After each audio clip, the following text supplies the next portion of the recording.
Hello दोस्तों, स्वागत है आप सभी का आपके अपने YouTube channel white page exam पर। तो दोस्तों मेरा नाम है साजिद और दोस्तों आज फिर हाजिर हूँ मैं आपके सामने एक नई क्लास के साथ।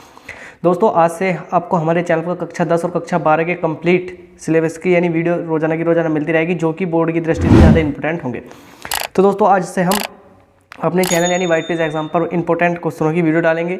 तो दोस्तों उसी क्रम में आज हम साइंस का पहला चैप्टर पढ़ेंगे। चैप्टर नंबर फर्स्ट है, चैप्टर का नाम है रासायनिक अभिक्रिया एवं समीकरण। दोस्तों बहुत इंपॉर्टेंट चैप्टर है ये। तो दोस्तों आज हम इस चैप्टर को पढ़ने वाले हैं और दोस्तों मैंने इस चैप्टर के पहले जितने भी शॉर्ट नोट्स बन सकते थे मैंने सभी नोट्स बनाकर रख लिए मैंने, और दोस्तों बस आज आपको इनके बारे में समझाना है।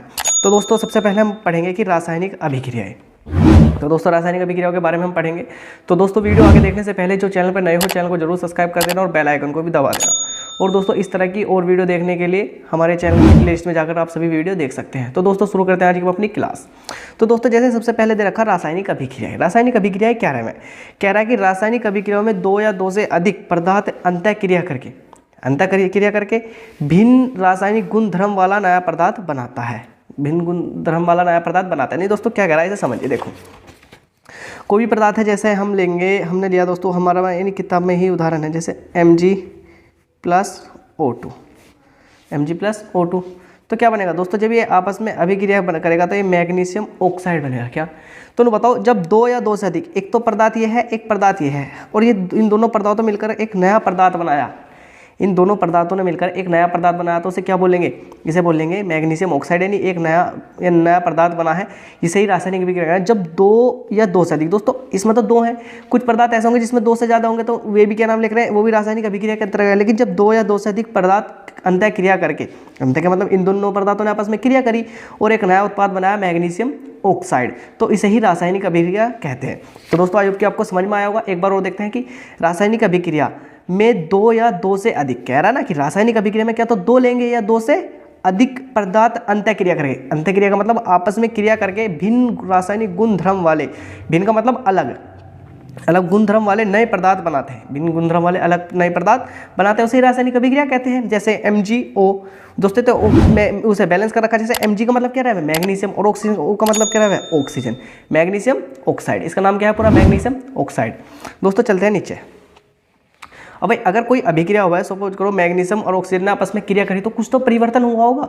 वही परिवर्तन है कि रासायनिक अभिक्रियाओं की पहचान, यानी रासायनिक अभिक्रियाओं की पहचान कैसे करेंगे कि उसमें क्या कैसा रासायनिक अभिक्रिया हुई है और उसमें क्या परिवर्तन हुए। तो दोस्तों मैं परिवर्तन लिख कर लेकर आऊँ, जो कि जब रासायनिक अभिक्रिया होती है तो उसमें ये परिवर्तन होते हैं। जैसे कौन से, जैसे उसकी अवस्था में परिवर्तन, यानी उसकी अवस्था बदल जाएगी। नंबर एक अवस्था में परिवर्तन होगा, नंबर दो होगा गैस का निकलना। यानी दोस्तों गैस का निकलना, कुछ रासायनिक अभिक्रिया ऐसी उसमें गैस भी निकलेगी, कुछ में रंग में परिवर्तन। सपोज करो इसका रंग लाल है, फिर दोनों आपस में अभिक्रिया करके पीला रंग बना लेंगे, यानी इसमें तो नहीं, लेकिन और अभी आगे अभिक्रिया आएंगे उसमें समझेंगे। इस तरह से तापमान में परिवर्तन, नहीं दोस्तों वे तापमान में भी उनमें परिवर्तन हो जाता है, तापमान में भी परिवर्तन हो जाता है।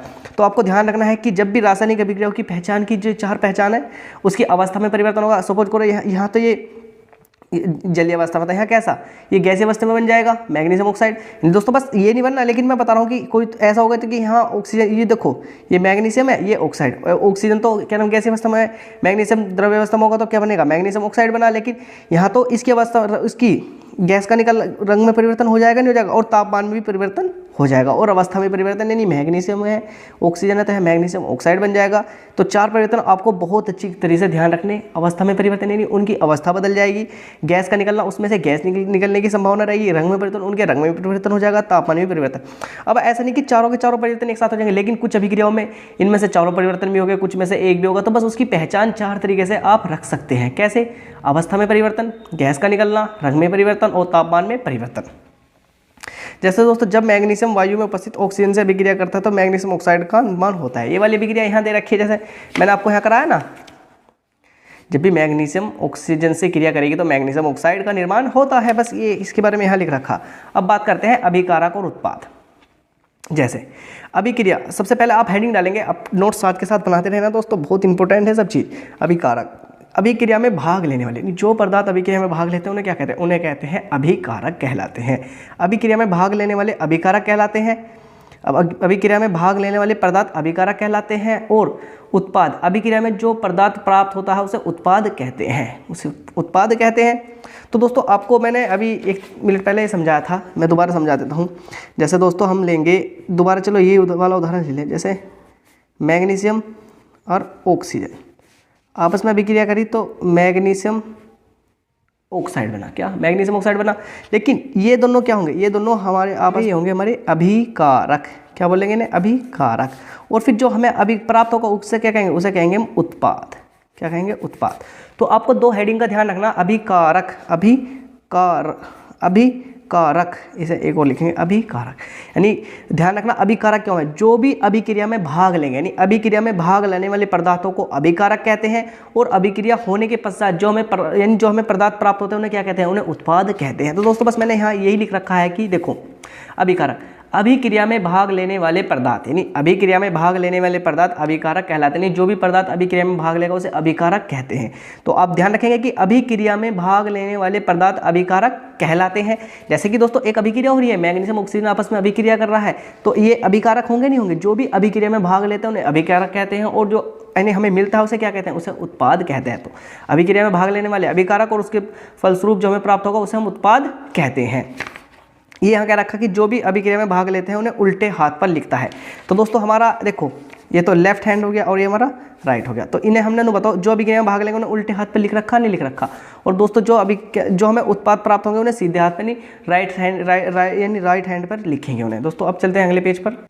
तो दोस्तों ध्यान रखना, लिखते हैं तथा जो बनता है उसे सीधे हाथ पर लिखते हैं। सीधे हाथ पर लिखते हैं भाई, ये तो हमारा उल्टा हाथ है ना, ये हमारा उल्टी तरफ अभिकारक लिखे जाएंगे और सीधी तरफ क्या लिखे जाएंगे? सीधी तरफ लिखे जाएंगे हमारे उत्पाद।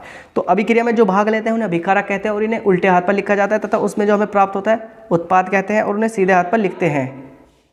तो दोस्तों आपको ध्यान रखना, अभिक्रिया में भाग लेने वाले अभिकारक और जो हमें उसके बाद जो हमें प्राप्त होता है उसे उत्पाद कहते हैं। अभिकारकों को उल्टे हाथ पर लिखते हैं और उन्हें सीधे या सीधी हाथ के साइड में लिखते हैं। इन्हें हम सीधे भी ऐसे भी लिख सकते हैं, इन्हें सीधे लिखते हैं। अब दोस्तों देखिए, रासायनिक अभिक्रियाओं को संतुलित करना। संतुलित का मतलब दोस्तों, अब हमें अभिक्रिया दे दी, जैसे दोस्तों हमें ये अभिक्रिया है, मैग्नीशियम ऑक्सीजन दे रखा, लेकिन मैग्नीशियम ऑक्सीजन को यानी हमें संतुलित थोड़ी है, क्योंकि मैग्नीशियम यहाँ एक है, यहाँ मैग्नीशियम एक है। मैग्नीशियम तो बिल्कुल बैलेंस है, लेकिन ऑक्सीजन यहाँ दो है, यहाँ एक है, तो बैलेंस थोड़ी है। तो अब हम इन्हें दोस्तों बैलेंस करना भी सीखेंगे। सबसे पहले दोस्तों अभिक्रियाओं को बैलेंस बहुत तरह से करा जाता है, लेकिन मैं आपको बस एक ही नियम बताऊंगा कि रासायनिक अभिक्रियाओं को संतुलित करने का द्रव्यमान संरक्षण के नियम। क्या? द्रव्यमान संरक्षण के नियम से, यानी यह नियम लेवोसियर, दोस्तों ध्यान रखना, यह नियम लेवोसियर ने दिया था। तो आप ध्यान रखेंगे कि द्रव्यमान संरक्षण का नियम किसने दिया था? आप सभी जानते हैं कि द्रव्यमान संरक्षण का नियम लेवोसियर ने दिया था। तो ध्यान रखना कि द्रव्यमान संरक्षण का नियम लेवोसियर ने दिया था। इस नियम के अनुसार किसी भी रासायनिक या भौतिक समीकरण में द्रव्यमान को ना तो उत्पन्न किया जा सकता है और ना ही नष्ट किया जा सकता है। क्या कह रहा है? क्या दोस्तों ध्यान रखना कि इस नियम के अनुसार किसी भी रासायनिक या भौतिक समीकरण में द्रव्यमान को ना तो उत्पन्न किया जा सकता है और ना ही नष्ट किया जा सकता है। यानी ना तो हम द्रव्यमान को बना सकते हैं और ना ही हम उसे नष्ट का मतलब बर्बाद कर सकते हैं, लेकिन एक रूप से दूसरे रूप में बदला जा सकता है। उसे द्रव्यमान संरक्षण का नियम कहते हैं। दोस्तों आप यहीं से समझाएंगे। देखो द्रव्यमान संरक्षण का नियम क्या रहेगा दोस्तों? अभिकारक का कुल द्रव्यमान बराबर उत्पाद का कुल द्रव्यमान। कैसे दोस्तों समझेंगे कि अभिकारक का, दोस्तों ध्यान रखना, ध्यान से समझना, अभिकारक का क्या? अभिकारक का कुल द्रव्यमान बराबर क्या होगा? उत्पाद का बराबर उत्पाद का कुल द्रव्यमान। यानी जैसे दोस्तों इसे देखेंगे भाई, हमने द्रव्यमान संरक्षण के नियम के अनुसार अगर हम कोई भी रासायनिक अभिक्रिया करते हैं या समीकरण बनाते हैं, उसमें ना तो हम उसका द्रव्यमान बढ़ा सकते हैं ना ही घटा सकते हैं, लेकिन एक रूप से दूसरे रूप में बदला जा सकता है। जैसे अभिकारक का कुल द्रव्यमान बराबर उत्पाद का कुल द्रव्यमान। दोस्तों आप यहाँ देखेंगे, जैसे हमने दोस्तों इसे पेज को थोड़ा सा मोड़ लेते हैं। जैसे दोस्तों हमने दो बीकर लिए, आपको यहाँ भी दिख रहा होगा दोस्तों। जैसे हमने दो परखनली ली, परखनली हम इस तरह से बना लेंगे। ये कोई दोस्तों आपको दिख रहा होगा, इसमें भी दिख रहा होगा। परखनली ली और इसमें हमने दो उत्पाद डाला कि A प्लस B। दोस्तों हमने A तो इसमें पहले से ही, यानी B तो पहले से था, हमने इसमें एक उत्पाद और डाल दिया, यानी B। सपोज करो हमने इसमें B एक और उत्पाद डाल दिया। उसके बाद क्या होगा? जैसे ही हमने B उत्पाद डाला इसमें दोस्तों, जैसे हमने A प्लस B हमने इसमें लिए, ये है कि यानी जो अभिक्रिया भाग लेगा उन्हें क्या करना, हमने अभिकारक लिया। क्या? अभिकारक को ऐसे लिख लिया हम शॉर्ट फॉर्म में। और हमें यानी सपोज करो हमें C प्लस D हमें मिल गया एक, क्या दोस्तों क्या बन गया? C प्लस D हमें मिल गया एक उत्पाद। क्या? C+D हमें मिलेगा एक उत्पाद। सपोज करो हमें क्या मिला, उत्पाद। तो हम एक उदाहरण जो हमने अभी से करा है, यानी Mg+O2, MgO2 से मतलब मिला मैग्नीशियम ऑक्साइड। क्या है, मैग्नीशियम ऑक्साइड बना। तो दोस्तों आप मुझे बता सकते हैं कि हमारे यहाँ मैग्नीशियम कितने हैं। दोस्तों हम कहेंगे कि हमारा Mg 1 है, और जो दोस्तों हम बात करें O2 की, O2 का मतलब ऑक्सीजन कितने हैं, ऑक्सीजन हमारे 2 हैं। यानी मैग्नीशियम 1 है और ऑक्सीजन कितने हैं, क्योंकि ऑक्सीजन के पीछे 2 लग रहा है तो ऑक्सीजन 2 है। लेकिन यहाँ हम बात कर रहे हैं तो यहाँ कितना है, यहाँ हमारे हैं Mg कितने भैया, हमारे Mg 1 है, और ऑक्सीजन भी कितना है, ऑक्सीजन भी हमारा 1 है। तो अब आप नो बताओ कि द्रव्यमान संरक्षण के नियम के अनुसार, जो भी दोस्तों हमने ऊपर द्रव्यमान संरक्षण का नियम पढ़ा है, आपने यहाँ पढ़ा द्रव्यमान संरक्षण का नियम। देखिए यह नियम लेवेसियर ने दिया था। इस नियम के अनुसार किसी भी रासायनिक या भौतिक समीकरण में द्रव्यमान को ना तो उत्पन्न किया जा सकता है और ना ही नष्ट किया जा सकता है। जब हमने टोटल 3 अणु डाले थे, यानी 1 मैग्नीशियम का और 2 ऑक्सीजन का, तो हमें 2 अणु क्यों प्राप्त हो रहे, 1 अणु कहाँ गया। तो दोस्तों द्रव्यमान संरक्षण के नियम के अनुसार ना ही उत्पन्न किया जा सकता है, ना ही नष्ट किया जा सकता है, लेकिन एक रूप से दूसरे रूप में परिवर्तित किया जा सकता है या बदला जा सकता है। उसे द्रव्यमान संरक्षण का नियम कहते हैं। यानी एक रूप से दूसरे रूप में बदल दिया, भाई मैग्नीशियम को ऑक्सीजन को मैग्नीशियम ऑक्साइड बना दिया। तो दोस्तों आप यहाँ देखेंगे कि यहाँ लिखा हुआ है, साफ साफ शब्दों में लिखा हुआ है कि अगर, दोस्तों आपको दिख रहा होगा कि अगर LHS बराबर RHS नहीं है, कह रहा है कि अगर LHS बराबर RHS नहीं है। LHS क्या हुआ है दोस्तों, LHS का मतलब रहा है लेफ्ट हैंड साइड बराबर राइट हैंड साइड। यानी अगर इधर की साइड और इधर की साइड दोनों बराबर नहीं है तो उसे संतुलित समीकरण नहीं कहेंगे। तो दोस्तों आप यहाँ देखेंगे हमारे में इसमें यहाँ लिखा हुआ है, आप यहाँ अच्छी तरीके से पढ़ सकते हैं कि इसमें क्या लिखा हुआ है। ये कह रहा है कि संतुलित अभिक्रिया कहलाती है। अगर LHS बराबर RHS नहीं है तो असंतुलित अभिक्रिया कहलाती है। इसीलिए रासायनिक अभिक्रियाओं को संतुलित करना आवश्यक है। संतुलित रासायनिक अभिक्रिया में किसी तत्व के कुल परमाणुओं की संख्या अभिकारक तथा उत्पाद में एक समान होती है। दोस्तों बिल्कुल सेम टू सेम ये वाली बात कर रहे हैं जो मैंने आपको भी बताई थी कि मैग्नीशियम और ऑक्सीजन जितने इधर हैं इतने ही इधर होने चाहिए। अगर जितने इधर हैं इतने इधर नहीं है तो वो संतुलित नहीं है। तो दोस्तों इसे कैसे बैलेंस करेंगे, जैसे हम करेंगे Mg+O2 को हमें बैलेंस करना, तो क्या बनेगा, मैग्नीशियम ऑक्साइड बनेगा। क्या, मैग्नीशियम ऑक्साइड। तो अब आप मुझे बताइए कि बैलेंस है, नहीं। तो अब आप कुछ बच्चे सोचेंगे कि हम मैग्नीशियम के पास 2 लगा दें तो बैलेंस हो जाएगी। दोस्तों ये तरीका गलत है, ये तरीका बिल्कुल गलत है। हम उसके इस वाले सूत्र में कोई भी छेड़खानी नहीं कर सकते। जो हमें उसका फॉर्मूला प्राप्त हो उसे हम ऐसे के ऐसे लिखेंगे। तो हम इसे कैसे करेंगे, यानी Mg+O2, तो हमारे कितने बने, यहाँ बने हमारे MgO बनना, मैग्नीशियम ऑक्साइड। लेकिन Mg यहाँ 1 है, यहाँ भी 1 है, ऑक्सीजन यहाँ 2 है, यहाँ 1 है। तो ऑक्सीजन 2 करने के लिए मैं क्या करूँ, यानी यहाँ भी ऑक्सीजन इस वाली में 2 करने के लिए, तो दोस्तों ध्यान रखना कि ये जो अगले वाला होगा ना, ये इसमें भी हम 2 लगा देंगे। जैसे ही इसमें 2 लगाएंगे तो ये पूरा का पूरा 2 हो गया। देखो ऑक्सीजन 2 हो गए, नहीं हो गए, जो पिछली वाली संख्या 2 काउंट होगी। लेकिन अब हमारे यहाँ मैग्नीशियम 1 है, यहाँ मैग्नीशियम कितने हैं, यहाँ मैग्नीशियम भी 2 होगे, तो मैग्नीशियम के सामने भी हम 2 लगा देंगे। तो अब आप बताइए कि मैग्नीशियम भी 2 हो जाएंगे, ऑक्सीजन भी 2, मैग्नीशियम यहाँ 2 और ऑक्सीजन के सामने 2 लग रहा तो ऑक्सीजन भी 2 होंगे। इस तरह से अभिक्रियाएं बैलेंस होती हैं। तो दोस्तों बहुत सारी अभिक्रियाओं को बैलेंस करने की हमें प्रैक्टिस करनी है। तो दोस्तों शुरू करते हैं अपनी अभिक्रियाओं को बैलेंस करने के लिए प्रैक्टिस। जैसे दोस्तों हमारा एक है, हमारे जो हमारा H2 आप सभी जानते हैं कि हाइड्रोजन है और O2। जब भी हमारे हाइड्रोजन और ऑक्सीजन मिलेंगे तो किसका निर्माण होगा, हमारा H2O, यानी जल का निर्माण होता है। किसका, जल का निर्माण होता है। तो दोस्तों अब आप बताइए कि यह अभिक्रिया बैलेंस है, क्या अभिक्रिया बैलेंस है। दोस्तों देखो यहाँ हाइड्रोजन कितने 2, यहाँ हाइड्रोजन 2, यानी हाइड्रोजन तो हमारे बैलेंस है। लेकिन यहाँ ऑक्सीजन कितने 2, यहाँ ऑक्सीजन कितना है, यहाँ ऑक्सीजन 1 है। तो हम यहाँ 2 नहीं लगा सकते। अगर हम यहाँ 2 लगाया तो गलत हो जाएगा, तो हम कहाँ यहाँ 2 लगा देंगे। अब ये बताइए कि ऑक्सीजन 2 हो गए नहीं होगे, और ऑक्सीजन हमारे पास 2 होते। लेकिन जैसे ही हमने यहाँ 2 लगाया तो हमारे क्या हो गया, हमारे हाइड्रोजन डिसबैलेंस हो गए। डिसबैलेंस का मतलब है यहाँ हाइड्रोजन 2 है, यहाँ हाइड्रोजन 2 दूनी 4 है। ये दोस्तों इसकी गुनामा होता है, ध्यान रखना क्या होता है, ये गुनामा होगा 2 दूनी 4 होगी हाइड्रोजन। तो यहाँ क्या करेंगे, यहाँ भी 2 लगा देंगे। अभी इसमें भी करेंगे तो 2 दूनी 2 की गुना करेंगे तो 4 हाइड्रोजन भी हो जाएंगे। जिस तरह से दोस्तों N2 एक और अभिक्रिया है, एक और N2 और H2। दोस्तों N2 और H2 जब भी अभिक्रिया करते हैं तो हमारा बनता है NH3। क्या बनता है, NH3, जिसे हम बोलते हैं अमोनिया। जिसे क्या बोलते हैं हम दोस्तों, अमोनिया। तो बताइए कि इसे बैलेंस कैसे करेंगे। तो दोस्तों इसे बैलेंस मैं 2 से 5 से करता हूँ। जैसे कि नाइट्रोजन कितने हमारे पास 2, लेकिन यहाँ नाइट्रोजन कितने हैं, नाइट्रोजन 1 है। तो हम नाइट्रोजन बैलेंस करने के लिए यहाँ 2 लगाएंगे, नहीं लगाएंगे, सही है भैया। हमारे नाइट्रोजन भी 2 हो गए, यहाँ भी नाइट्रोजन 2 हो गए। लेकिन अब हमारे हाइड्रोजन कितने 2, लेकिन यहाँ हाइड्रोजन 2 तो ये है और 3 ये है, ये 5 नहीं, इनकी आपस में गुना होगी तो 2 या 3 दूनी 6 हो गया, नहीं होंगे। तो हाइड्रोजन कितने हो गए, हाइड्रोजन हो जाएंगे हमारे 6। अब यहाँ कितने हाइड्रोजन, यहाँ 2 है तो यहाँ क्या रहेंगे, अभी हम 3 लगा देंगे तो हमारे हाइड्रोजन भी 6 हो जाएंगे। क्या हाइड्रोजन भी 6 हो जाएंगे। इसी तरह से जैसे दोस्तों हमारा एक और हम ऐसा भी एक अभिक्रिया और ले लें इस तरह से ही, जैसे दोस्तों एक अभिक्रिया लेते हैं और कौन सी लें दोस्तों, ये लेते हैं Zn प्लस H2SO4, ZnH2SO4। तो दोस्तों देखिए ये क्या होगा, यहाँ हमारा जो है ना ये जिंक अधिक क्रियाशील धातु है हाइड्रोजन से, तो हाइड्रोजन को विस्थापित करते हुए क्या बन जाएगा, जिंक सल्फेट और प्लस H2 यानी हाइड्रोजन बनेगी। अब देखिए जिंक कितने, एक, जिंक एक हमारी बैलेंस है दोस्तों। H2 कितने, 2, H2, S कितना दोस्तों 1, ऑक्सीजन कितने, यहाँ भी 4 है, यहाँ भी 4 है दोस्तों। पूरी की पूरी अभिक्रिया बैलेंस है, में इसमें और कुछ करने की ज़रूरत नहीं है, इसे अभिक्रिया को बैलेंस करने की जरूरत नहीं है दोस्तों। आपको एक चीज़ का ध्यान रखना कि आपको इनके नाम ध्यान रखते जाना है। जैसे Zn का मतलब क्या होता है, इसका नाम होता है जिंक, क्या जिंक। H2SO4 का नाम क्या होता है, इसका नाम होता है सल्फ्यूरिक, क्या इसका नाम होता है सल्फ्यूरिक अम्ल, क्या सल्फ्यूरिक अम्ल। इसका नाम क्या होगा दोस्तों, Zn है तो Zn का मतलब क्या है पहले जिंक, और SO4 है, SO4 को क्या बोलते हैं सल्फेट। अगर किसी अन्य के पीछे मिल गया जिंक सल्फेट, और इसका मतलब है हाइड्रोजन, क्या हाइड्रोजन दोस्तों। इसे हम ये वाला है, इसे हम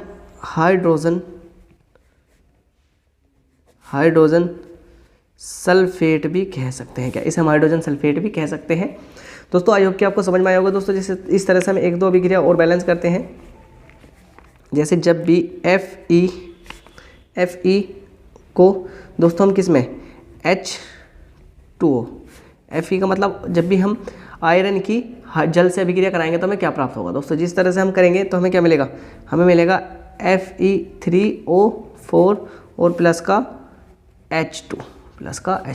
तो अब दोस्तों देखिए बैलेंस करेंगे, यानी द्रव्यमान संरक्षण के नियम के अनुसार ही बैलेंस करें। द्रव्यमान संरक्षण के नियम के अनुसार ना तो कोई द्रव्यमान बढ़ सकता है ना ही घट सकता है। तो अब यहाँ Fe कितनी है दोस्तों, यहाँ Fe1 है, लेकिन यहाँ Fe कितने हो गए हमारे Fe3। तो दोस्तों इसे बैलेंस करने के लिए हमें 3 लगाना पड़ेगा, यानी Fe भी 3। ऑक्सीजन देखो दोस्तों, ऑक्सीजन यहाँ कितना है 0, लेकिन यहाँ ऑक्सीजन कितने हैं 4, तो दोस्तों हमें यहाँ भी 4 लगाने पड़ेंगे। जैसे हमने 4 लगाए तो ऑक्सीजन 4 हो गए होंगे, तो दोस्तों ऑक्सीजन भी बैलेंस हो गए हमारे। लेकिन हाइड्रोजन यहाँ कितने 2, और यहाँ कितने 2 चौक 8, तो दोस्तों यहाँ भी क्या करेंगे, हम भी 4 से गुना करेंगे, 2 चौक 8, यहाँ भी 8 हाइड्रोजन हो जाएंगे, यहाँ भी क्या हो जाएंगे हाइड्रोजन हो जाएंगे दोस्तों। इनके नाम लिख सकते हैं, इसका Fe का नाम मतलब होता है आयरन।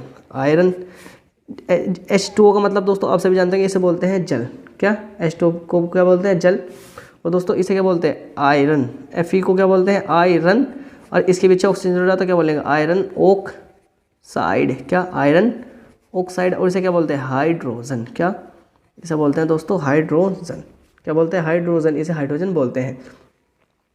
इस तरह से दोस्तों हमें एक अभिक्रिया और करेंगे, यानी प्रैक्टिस करते रहिए आप मैं एक दो अभिक्रिया आपको दूंगा कि आप उसका जवाब मुझे कमेंट बॉक्स में देंगे। जिस तरह से हम करेंगे दोस्तों, हमारी अभिक्रिया है Na की H2O के साथ अभिक्रिया, Na की H2O के साथ अभिक्रिया। तो दोस्तों इसमें क्या होगा, इसमें जो हमारा उत्पाद बनता है, उत्पाद आप सभी जानते हैं NaOH और प्लस का H2 हमारा मिलेगा। तो देखिए बैलेंस करेंगे, सोडियम कितने 1, सोडियम 1 है, ऑक्सीजन यहाँ कितना, ऑक्सीजन 1 है, यहाँ भी ऑक्सीजन 1 है। हाइड्रोजन कितने यहाँ, हाइड्रोजन यहाँ 2 हैं, कितने हाइड्रोजन यहाँ 2 हैं, और यहाँ 2 और 1 3 है। तो दोस्तों बैलेंस करेंगे हाइड्रोजन को, तो हम यहाँ 2 लगा लेंगे तो कितना हो जाएंगे दोस्तों 2 दूनी 4, लेकिन यहाँ 3 और 2 और 1 3 ही है, तो हम इसे बैलेंस करेंगे तो दोस्तों 2 और 2 4 हाइड्रोजन हो जाएंगे, क्योंकि 2 हाइड्रोजन और 2 4 हाइड्रोजन हो गए। अब 2 दूनी 4, तो दोस्तों 4 ये हो गए, लेकिन हमारे क्या सोडियम डिसबैलेंस हो गया दोस्तों, सोडियम है हमारे 2 और यहाँ कितना सोडियम 1, तो अभी हम 2 लगा देंगे, सोडियम भी हमारा बैलेंस हो गया। ऑक्सीजन दोस्तों, ऑक्सीजन हमारे यहाँ कितने, ऑक्सीजन हमारे पास 2 है, यहाँ भी ऑक्सीजन 2 है, तो पूरी की पूरी अभी की बैलेंस होगी। Na का मतलब होता है दोस्तों सोडियम, क्या Na का मतलब है सोडियम, और H2O का मतलब क्या होता है जल, यानी सोडियम जल, उसे बोलते हैं सोडियम। Na को क्या बोलते हैं सोडियम, और OH को क्या बोलते हैं हाइड्रोक्साइड, क्या हाइड्रोक्साइड, ध्यान रखना इसे बोलते हैं हाइड्रोक्साइड, और इसे क्या बोलते हैं हाइड्रोजन, क्या हाइड्रोजन, इसे हम बोलते हैं हाइड्रोजन। तो दोस्तों आप ये अभिक्रियाओं का बिल्कुल ध्यान रखना कि अभिक्रिया कैसे बनती है। जैसे मैं आपको एक अभिक्रिया दूँ, कमेंट बॉक्स में आपको इसका जवाब देना दोस्तों, बहुत आसान है अभिक्रिया। जैसे कार्बन और ऑक्सीजन आपस में अभिक्रिया करते हैं तो CO2 बनता है। आप दोस्तों इसे बैलेंस करके मुझे कमेंट बॉक्स में बताना, और बताना कि बैलेंस है या नहीं है, और जो बैलेंस है तो इसमें क्या कमी है इसे आप मुझे बताना। तो एक और मैं अभिक्रिया लिख देता हूँ इसमें, हमारी NH3 यानी NH3 को बोलते हैं दोस्तों अमोनिया, और HCl होता है हाइड्रोक्लोरिक अम्ल। हाइड्रोक्लोरिक अम्ल, तो जब भी अभिक्रिया करेंगे NH4Cl का निर्माण करेंगे, NH4Cl का निर्माण करेंगे, और दोस्तों साथ में दोस्तों NH4Cl का निर्माण करेंगे, साथ में कुछ नहीं निकले तो दोस्तों आपको इसे भी बैलेंस करके मुझे कमेंट बॉक्स में बता देना है। इसे बैलेंस करके आपको मुझे कमेंट बॉक्स में बता देना है। दोस्तों अगर आपको इसका PDF चाहिए तो मैं अपने टेलीग्राम चैनल पर दे दूँगा, उसका लिंक डिस्क्रिप्शन में है, आप जाकर वहाँ से इन सभी का PDF भी प्राप्त कर सकते हैं।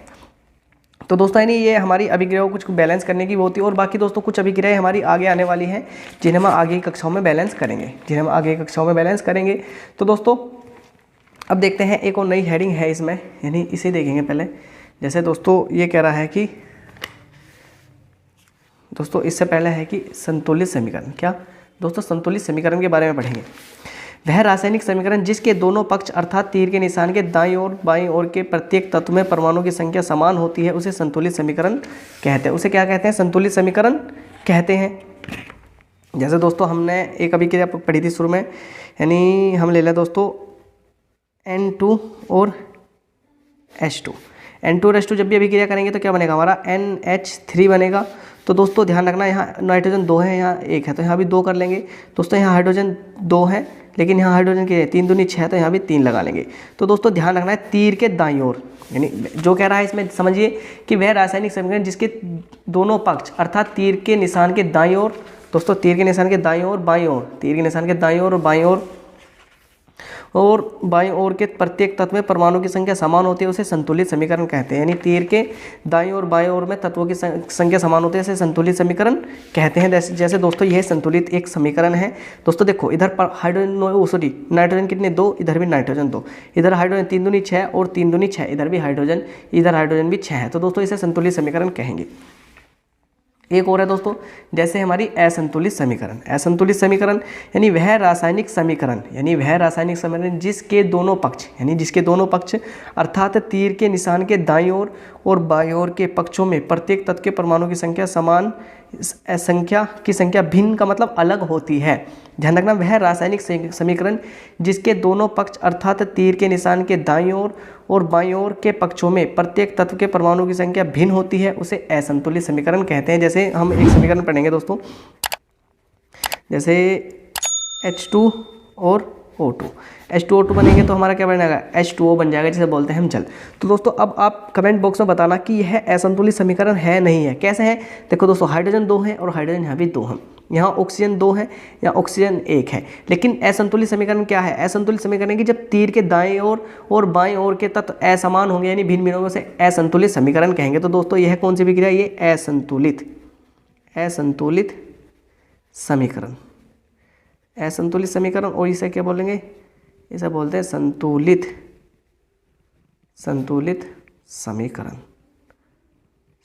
समीकरण। तो आपको ध्यान रखना असंतुलित समीकरण और असंतुलित समीकरण। संतुलित समीकरण जब तीर के निशान के दाईं और बाईं और दोनों तत्वों की परमाणु की संख्या समान आ जाएगी उसे संतुलित समीकरण, और जब भी असमान होगी उसे असंतुलित समीकरण कहेंगे। तो दोस्तों आज की वीडियो बस हम यहाँ तक ही करेंगे। कल को जो हमारा टॉपिक चलेगा वो चलेगा अभिक्रियाओं के प्रकार, यानी संयोजन अभिक्रिया, वियोजन अभिक्रिया।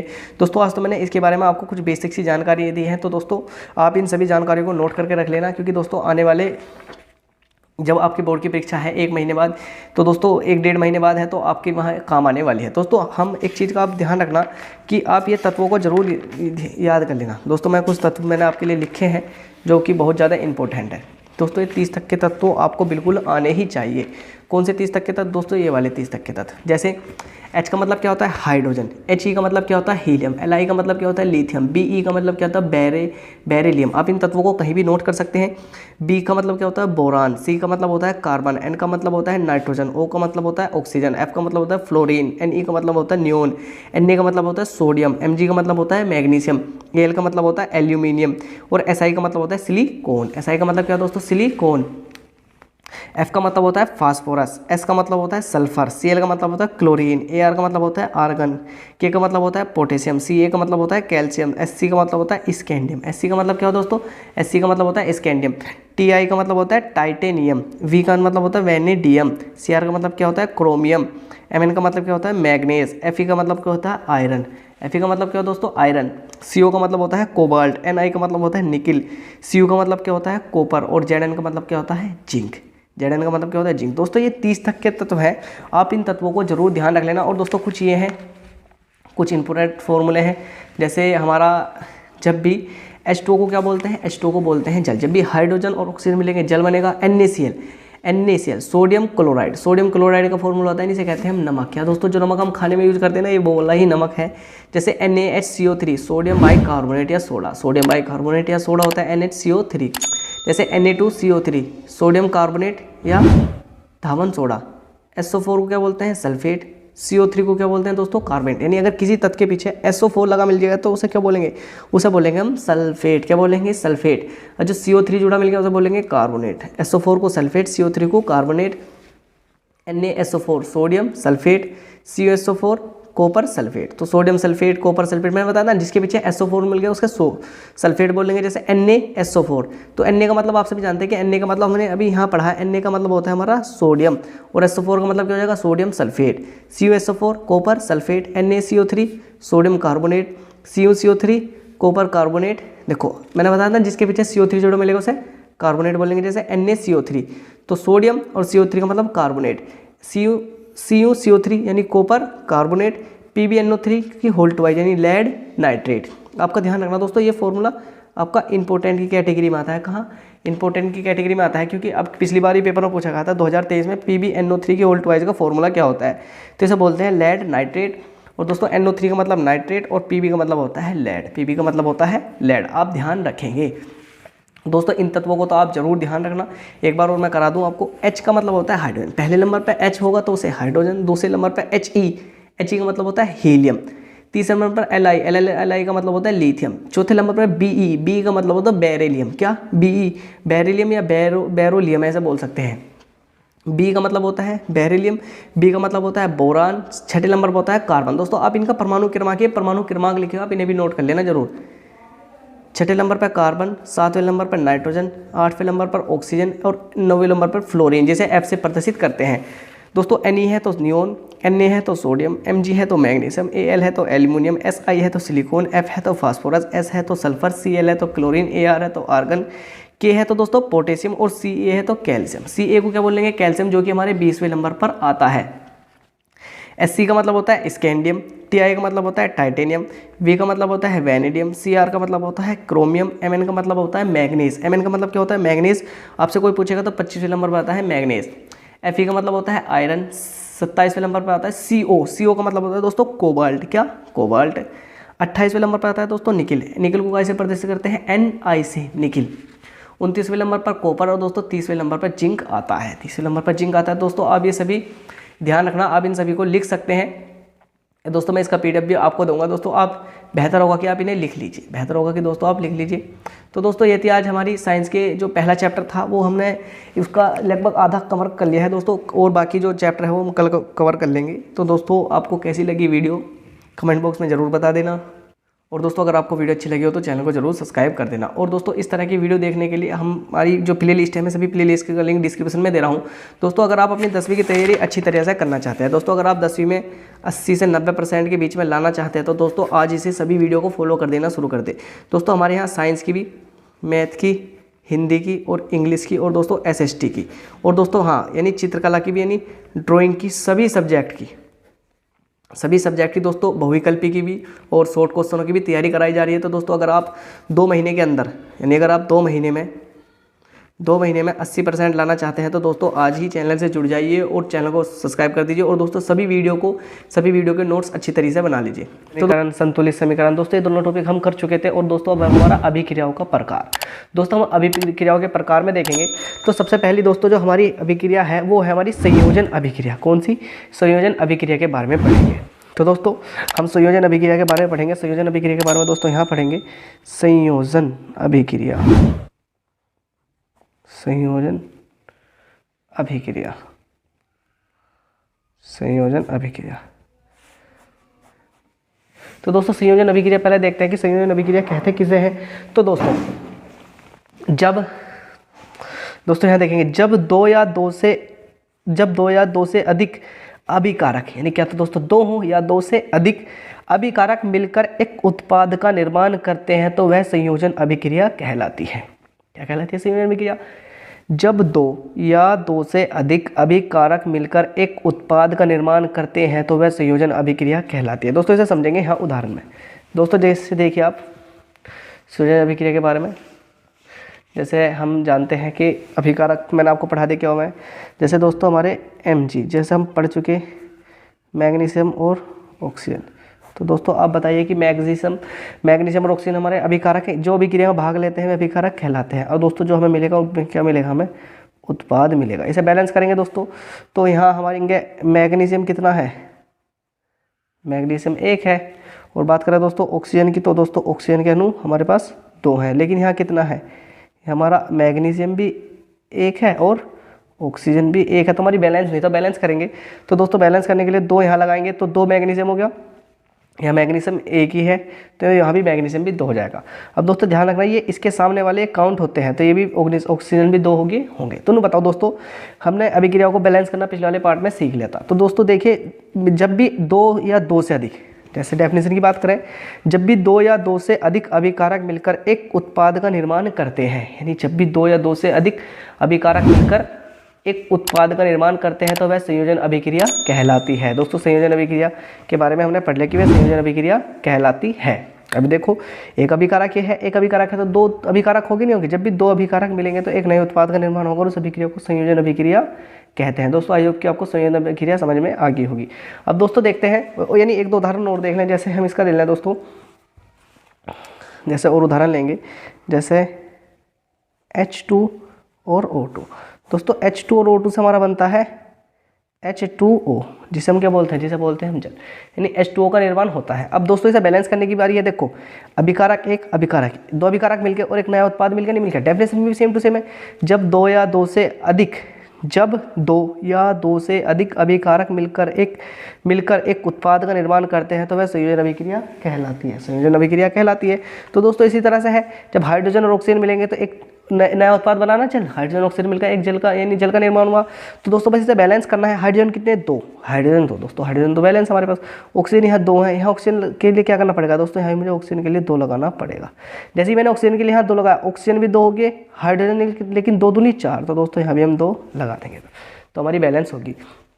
जैसे दोस्तों एक दो उदाहरण और देख लें। जैसे हम ले लें दोस्तों, एक उदाहरण बहुत फेमस है, नाइट्रोजन व हाइड्रोजन। नाइट्रोजन व हाइड्रोजन के संयोग से हमारा बनती है अमोनिया, जिसे बोलते हैं NH3। तो दोस्तों देखेंगे कि ये देखो एक अभिकारक 2 अभिकारक मिले, एक नए उत्पाद का निर्माण हो गया। 2 अभिकारक मिले, एक नए उत्पाद का निर्माण हो गया, बस उसे ही संयोजन अभिक्रिया बोलेंगे। तो 2 नाइट्रोजन, यहाँ 1 नाइट्रोजन है, तो नाइट्रोजन बैलेंस करेंगे तो यहाँ 2 लगाना पड़ेगा, तो नाइट्रोजन 2 हो गए। हाइड्रोजन यहाँ कितने? 2, लेकिन हाइड्रोजन कितने? 3। और दोस्तों ये इसमें गुना होगी, इसकी 3 दूनी 6, यहाँ हाइड्रोजन 6 है तो यहाँ 3 लगा देंगे, हम यहाँ इसमें 3 लगा देंगे। तो दोस्तों ये भी बैलेंस होगी। तो दोस्तों ध्यान रखना, संयोजन अभिक्रिया जब भी 2 या 2 से अधिक, चाहे तो 2 हो या 2 से ज़्यादा अभिकारक मिलते हैं और एक नए उत्पाद का निर्माण करते हैं तो उसे संयोजन अभिक्रिया कहते हैं। जब 2 या 2 से अधिक अभिकारक मिलते हैं तो एक अभिक्रिया का निर्माण होता है, उसे संयोजन अभिक्रिया कहते हैं। अब दोस्तों अब देखते हैं इसी तरह से उसमें हमारा एक है वियोजन अभिक्रिया। कौन सी दोस्तों? जिस तरह से हमारी संयोजन अभिक्रिया है उसी तरह से हमारी वियोजन अभिक्रिया भी है। तो दोस्तों हम वियोजन अभिक्रिया भी पढ़ेंगे। दोस्तों वियोजन अभिक्रिया पढ़ेंगे। देखो वियोजन अभिक्रिया में क्या कह रहा दोस्तों, वियोजन अभिक्रिया में कह रहा है नंबर 2 नंबर की अभिक्रिया हमारी वियोजन अभिक्रिया। तो दोस्तों वे अभिक्रिया जिसमें एक अभिकारक टूटकर, यानी वे अभिक्रिया जिसमें एक अभिकारक टूटकर 2 या 2 से अधिक उत्पाद बनाता है वियोजन अभिक्रिया कहलाती है। यह अभिक्रिया 3 प्रकार से होती है। अब दोस्तों अब मेन बात समझने वाली क्या है दोस्तों? जब से हम पढ़ रहे थे कि एक अभिकारक मिलेगा, हमने यहाँ पढ़ा दोस्तों 2 या 2 से अधिक अभिकारक मिले, एक उत्पाद का निर्माण हो गया। लेकिन अब क्या पढ़ेंगे? वे अभिक्रिया जिसमें एक अभिकारक टूटकर 2 या 2 से अधिक उत्पाद बनाता है, यानी एक अभिकारक होगा और टूटकर 2 या 2 से अधिक उत्पाद बनाएगा, अब तो वियोजन अभिक्रिया कहलाती है। यानी दोस्तों सेम टू सेम अब है नहीं, संयोजन अभिक्रिया का उल्टा पढ़ेंगे। उल्टा कैसे? देखो 2 अभिकारक मिलकर एक उत्पाद का निर्माण कर रहे थे, अब क्या करेंगे? अब एक अभिकारक मिलकर 2 उत्पाद का निर्माण करेगा। जैसे डेफिनेशन के अनुसार आपको डेफिनेशन में देख रहा होगा दोस्तों, इसमें बताया है कि वे अभिक्रिया जिसमें एक अभिकारक टूटकर, यानी एक अभिकारक टूटकर 2 या 2 से अधिक दो या दो से अधिक उत्पाद बनाता है, वियोजन अभिक्रिया कहलाती है। यह अभिक्रिया 3 प्रकार से होती है। तो दोस्तों ध्यान रखना, ऊष्मा के द्वारा, विद्युत द्वारा और प्रकाशीय द्वारा। है दोस्तों, आपसे कभी भी पूछने लगे कि विद्युत वियोजन क्या प्रकार से होता है, तो आपको ध्यान रखना कि विद्युत वियोजन अभिक्रिया 3 प्रकार से होगी, ऊष्मा द्वारा, विद्युत वियोजन द्वारा या प्रकाशीय द्वारा। ऊष्मा द्वारा, विद्युत वियोजन द्वारा और प्रकाश द्वारा। आपको अच्छी तरीके से ध्यान रखना कि विद्युत वियोजन 3 प्रकार से होता है, ऊष्मा द्वारा, विद्युत द्वारा और प्रकाश के द्वारा। अब दोस्तों देखेंगे कैसे। नंबर 1 है ऊष्मीय वियोजन, यानी ऊष्मा के द्वारा पढ़ेंगे। पहला जो ऊष्मा के द्वारा वियोजन हो रहा है वो कैसा हो रहा है, देखो इसमें ऊष्मा द्वारा वियोजन होता है, इसमें ऊष्मा द्वारा वियोजन होता है। तो दोस्तों ऊष्मीय वियोजन पढ़ेंगे। ऊष्मीय वियोजन क्या है दोस्तों, ऊष्मीय वियोजन पढ़ेंगे कि ऊष्मीय वियोजन क्या है। दोस्तों जैसे हमारा, हम दोस्तों लेंगे इसमें, जैसे आप ले लीजिए CaCO3 दोस्तों, CaCO3 का ध्यान रखना। CaCO3 क्या होता है, इसे बोलते हैं दोस्तों चूना पत्थर। क्या, चूना पत्थर। चूना पत्थर पे दोस्तों अभिक्रिया कराई जाएगी, नहीं इससे ऊष्मा दी जाएगी। जैसे इसे ऊष्मा देंगे तो दोस्तों 2 चीज़ों में टूटेगा, किसमें, एक तो CaO और दोस्तों कौन सा CO2। CO क्या रहेगा दोस्तों, C रहेगा कैल्शियम ऑक्साइड, लेकिन इसका दूसरा नाम है बिना बुझा चूना, और इसे बोलेंगे हम कार्बन डाइऑक्साइड। इसे क्या बोलते हैं, इसे बोलते हैं कार्बन डाइऑक्साइड। तो दोस्तों चूना पत्थर और यानी चूने पत्थर पर जब भी, यानी CaCO3 पर, यानी कैल्शियम कार्बोनेट पर जब भी हम ऊष्मा देते हैं तो वे 2 उत्पाद में टूट जाता है। 2 उत्पाद आपके सामने हैं। वे कौन कौन से उत्पाद है दोस्तों, मैंने दोनों उत्पाद आपके सामने रख दिए। तो दोस्तों ये कौन सा वियोजन होता है, ये होता है हमारा विद्युत वियोजन। क्या, विद्युत वियोजन। दोस्तों इसी तरह से एक विद्युत वियोजन का, सॉरी उसमें वियोजन एक और देखेंगे, जैसे PbNO3 की होल्ट वाइज। दोस्तों इसे होल्ट वाइज का करेंगे, इसे ऊष्मा देंगे तो दोस्तों ये भी 2 उसमें टूटेगी। किस में टूट जाएगा, एक तो दोस्तों हमारा टूट जाएगा PbO लेड ऑक्साइड प्लस दोस्तों NO, दोस्तों टूटेगा NO2 और प्लस O2 में टूट जाएगा, O2 में टूट जाएगा। दोस्तों बस इसे बैलेंस करना। अब देखो हमारे पास Pb कितने, Pb है हमारे पास 1, N कितने, N है 2, ऑक्सीजन कितने हैं, ऑक्सीजन दोस्तों 3 दूनी 6। अब इधर देखेंगे, इधर हमारे पास Pb कितना है, Pb भी हमारे पास 1 है, ऑक्सीजन 1 है। हमारे पास ऑक्सीजन कितने दोस्तों, इधर ऑक्सीजन हमारे पास 1 और 2 3, 3 और 2 5, ऑक्सीजन हमारे पास है 5। और दोस्तों अगर हम बात करें N की, नाइट्रोजन की, तो नाइट्रोजन है हमारे पास 1। तो दोस्तों हमें बहुत सारी चीज़ बैलेंस करनी, तो सबसे पहले हम Pb बैलेंस करेंगे। हमारे पास कितना Pb 1 हमारा Pb बैलेंस है। अब बात करते हैं नाइट्रोजन की, नाइट्रोजन बैलेंस करते हैं। नाइट्रोजन यहाँ कितने हैं 2, लेकिन यहाँ नाइट्रोजन कितने हैं, यहाँ भी नाइट्रोजन हमारे पास, सॉरी यहाँ नाइट्रोजन है 1, यहाँ नाइट्रोजन कितने हैं, यहाँ नाइट्रोजन है 2, यहाँ कितना नाइट्रोजन 1, तो हम यहाँ 2 लगा देंगे, नाइट्रोजन 2 लगा देंगे, नाइट्रोजन बैलेंस हो गया। अब देखते हैं दोस्तों ऑक्सीजन 3 दूनी 6 है, यहाँ ऑक्सीजन 2 दूनी 4, 4 2 6 और 1 7, यहाँ हमारे पास ऑक्सीजन कितने हो गए 7 हो गए दोस्तों। तो ऑक्सीजन को फिर बैलेंस करेंगे हम यहाँ। तो दोस्तों यहाँ बैलेंस करने के लिए, ऑक्सीजन को बैलेंस करने के लिए दोस्तों हम यहाँ इसमें दोस्तों पहले तो यहाँ 4 बनाइए, उसके बाद दोस्तों यहाँ Pb पर 2 लगा दिए, क्योंकि Pb 2 हो जाएंगे, और यहाँ भी Pb पर 2 लगा दीजिए। अब दोस्तों एक बार देखिए बैलेंस हुई नहीं हुई, देखो Pb 2 और ऑक्सीजन Pb दोनों तरफ बैलेंस हो गया।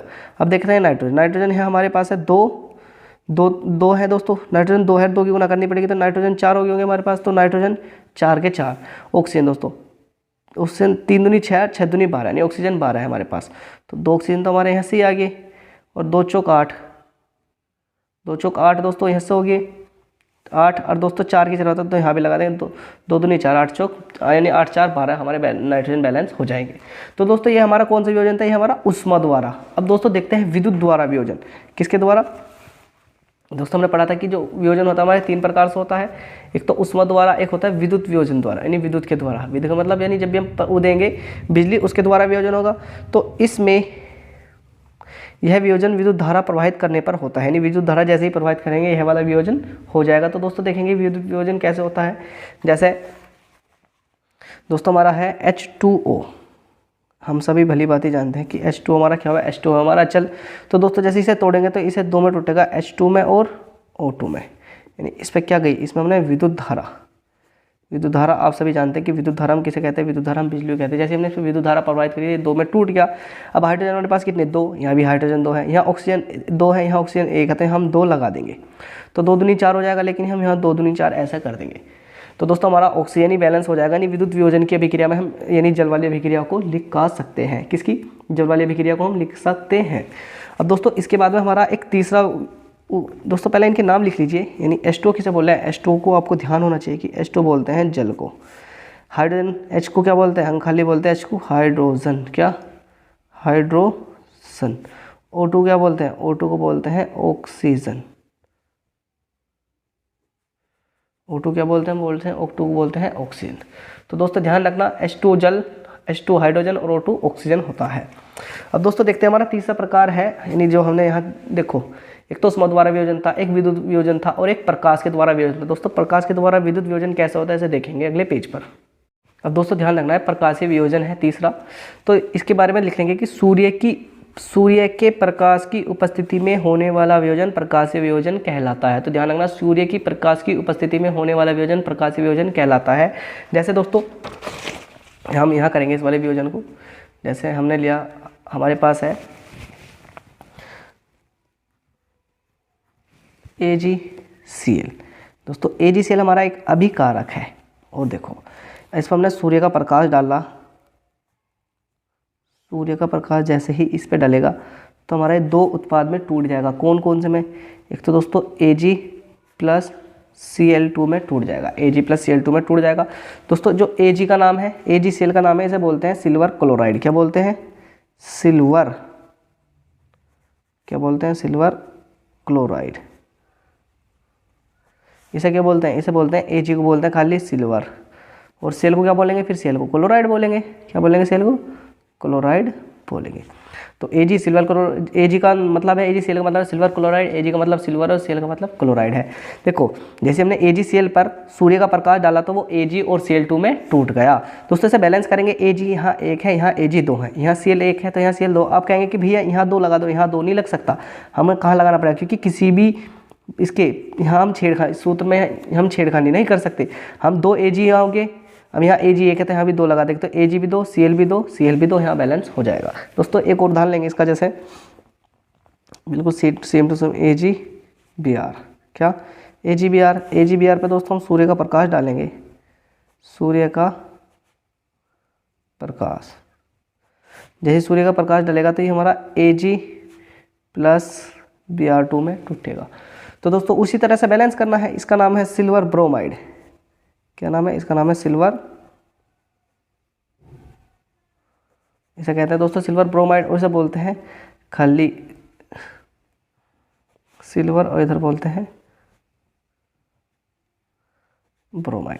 बैलेंस करेंगे दोस्तों, यहाँ Ag एक है, यहाँ Ag एक है, यहाँ Br दो है, यहाँ Br एक है, तो हम दो Br यहाँ लगा देंगे तो, और दो Br दो यहाँ लगा देंगे तो Ag दो, Br दो, Br दो, बैलेंस हो जाएगा। तो दोस्तों आई होप कि आपको उसमें वियोजन भी समझ में आ गया होगा। तो संयोजन अभिक्रिया और वियोजन अभिक्रिया आपकी समझ में आ गई होगी। इसके बाद में आप देखते हैं दोस्तों, हमारी देखते हैं विस्थापन अभिक्रिया। दोस्तों हमारे पास होगी, हाँ आपको कुछ चीज़ नोट करके लिखनी पड़ेगी। संयोजन अभिक्रिया को योगात्मक अभिक्रिया या संकलन अभिक्रिया भी कहते हैं। तो दोस्तों आप कहीं भी नोट कर सकते हैं कि संयोजन अभिक्रिया को योगात्मक अभिक्रिया या संकलन अभिक्रिया भी कहते हैं। यानी संयोजन अभिक्रिया को योगात्मक अभिक्रिया या संकलन अभिक्रिया भी कहते हैं। दोस्तों आप इसे जरूर नोट कर लेना। संयोजन अभिक्रिया को योगात्मक अभिक्रिया या संकलन अभिक्रिया भी कहते हैं। संयोजन का मतलब जो हमने पहली जोड़ने वाली अभिक्रिया पढ़ी अभिक्रिया को योगात्मक अभिक्रिया या संकलन अभिक्रिया भी कहते हैं, और वियोजन अभिक्रिया को अपघटन अभिक्रिया भी कहते हैं। आप ये दोनों पॉइंट नोट कर ले। अब बात करते हैं दोस्तों विस्थापन अभिक्रिया की। किसकी, विस्थापन अभिक्रिया की। तो ऐसी अभिक्रिया जिसमें अधिक अभिक्रियाशील धातु या पदार्थ कम अभिक्रियाशील पदार्थ या कम अभिक्रियाशील पदार्थ को उसके यौगिक से अलग कर देता है, तो इसे विस्थापन अभिक्रिया कहते हैं। क्या कहते हैं, विस्थापन अभिक्रिया कहते हैं। तो दोस्तों ऐसी अभिक्रिया जिसमें अधिक अभिक्रियाशील धातु ऐसी अभिक्रिया जिसमें अधिक अभिक्रियाशील धातु या पदार्थ कम अभिक्रियाशील पदार्थ को उसके यौगिक से अलग कर देता है तो उसे विस्थापन अभिक्रिया कहते हैं। या दोस्तों ऐसे भी लिख सकते हैं, जब एक तत्व दूसरे तत्व को उसके यौगिक में से विस्थापित कर देता है तो उसे विस्थापन अभिक्रिया कहते हैं। कौन सी अभिक्रिया कहते हैं? विस्थापन अभिक्रिया कहते हैं। दोस्तों विस्थापन अभिक्रिया के बारे में पढ़ेंगे इस यहाँ हेडिंग डाल है दोस्तों, विस्थापन अभिक्रिया। आपको दोस्तों पेन यूज कर लें, बदल लें, विस्थापन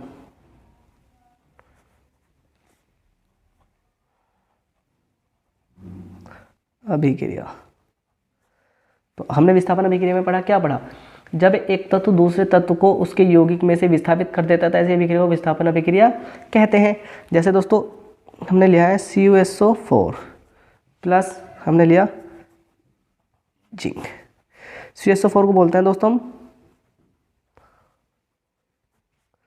कॉपर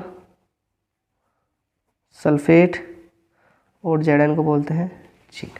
जब भी कॉपर सल्फेट और जिंक को लेंगे तो दोस्तों क्या होता है, जो कॉपर है ना वो जिंक से कम क्रियाशील है।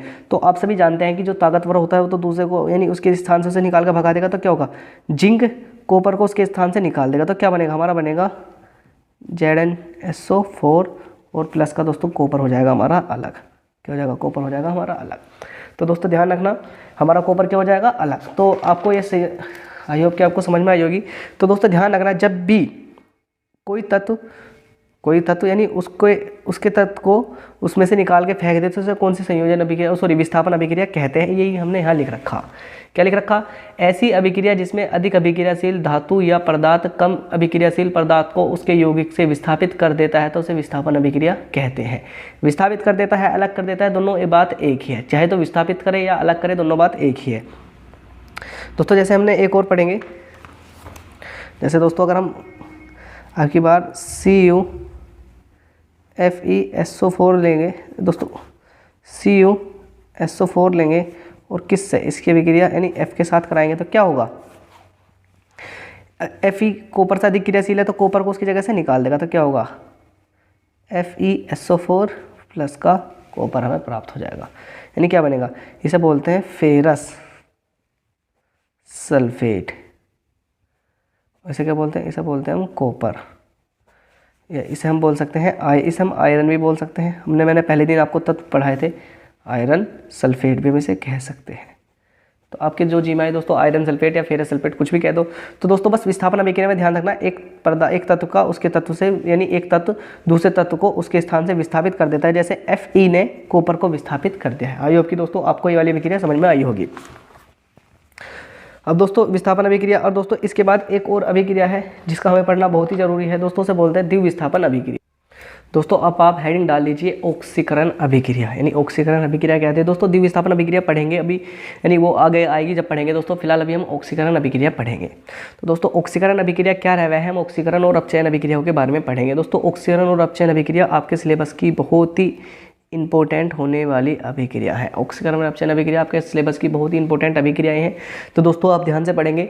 देखो, जब किसी पदार्थ में ऑक्सीजन की वृद्धि होती है, यानी अगर कोई पदार्थ है उसमें ऑक्सीजन की वृद्धि होती है तो ऐसी अभिक्रियाएं ऑक्सीजन अभिक्रियाएं कहलाती है, ऑक्सीकरण अभिक्रिया कहलाती हैं। तो दोस्तों ध्यान रखना, जब भी ऑक्सीजन जुड़ता है तो वहाँ ऑक्सीकरण होता है। जब भी किसी पदार्थ में ऑक्सीजन की वृद्धि का मतलब ऑक्सीजन जुड़ेगा आगे, तो ऐसी अभिक्रियाओं को ऑक्सीजन अभिक्रिया या ऑक्सीकरण अभिक्रिया कहते हैं। दोस्तों इसके साथ में हमें एक अभिक्रिया और पढ़नी, अपचयन अभिक्रिया। क्या अपचयन अभिक्रिया, जब किसी पदार्थ में ऑक्सीजन की कमी होती है तो ऐसी अभिक्रिया अपचयन अभिक्रिया कहलाती है। ऐसी भी अभिक्रिया अपचयन अभिक्रिया कहलाती है।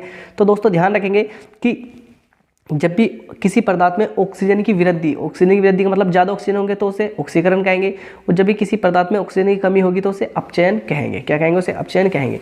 दोस्तों जैसे हमारे कुछ उदाहरण हैं, जैसे हम एक सबसे फेमस उदाहरण जब से हम पढ़ते आ रहे हैं दोस्तों, जब से ही कर रहे हैं, जैसे हमारा था एक उदाहरण दोस्तों, Mg प्लस O2 आपस में अभिक्रिया करते हैं तो क्या बनते हैं, क्या बनेगा दोस्तों, हमारा MgO बनेगा। इसे बैलेंस करने के लिए 2 यहाँ लगा देंगे, 2 यहाँ लगा देंगे। तो दोस्तों देखिए, यहाँ से Mg में ऑक्सीजन जुड़ा नहीं जुड़ा, आप लोग बताइए भाई, Mg में ऑक्सीजन जुड़ा नहीं जुड़ा। आप कहेंगे हाँ भैया जुड़ा ऑक्सीजन, क्योंकि यहाँ Mg था खाली, MgO हो गया, यानी ऑक्सीजन यानी मैग्नीशियम ऑक्साइड बन गया। तो बताओ यहाँ अगर ऑक्सीजन जुड़ा है तो क्या होगा, यहाँ ऑक्सीकरण हुआ होगा नहीं हुआ होगा। दोस्तों बस मुझे आपने बताइए कि ऑक्सीकरण हुआ होगा नहीं हुआ होगा। यानी जब भी ऑक्सीजन की वृद्धि होगी ऑक्सीकरण कहलाएंगे, और जब भी ऑक्सीजन की कमी कैसे दोस्तों, यहाँ तो हमारे ऑक्सीजन 2 थे लेकिन यहाँ तो हमारा ऑक्सीजन 1 ही बचा। यानी दोस्तों यहाँ तो हमारे ऑक्सीजन 2 थे लेकिन यहाँ हमारा ऑक्सीजन कितना बचा, 1।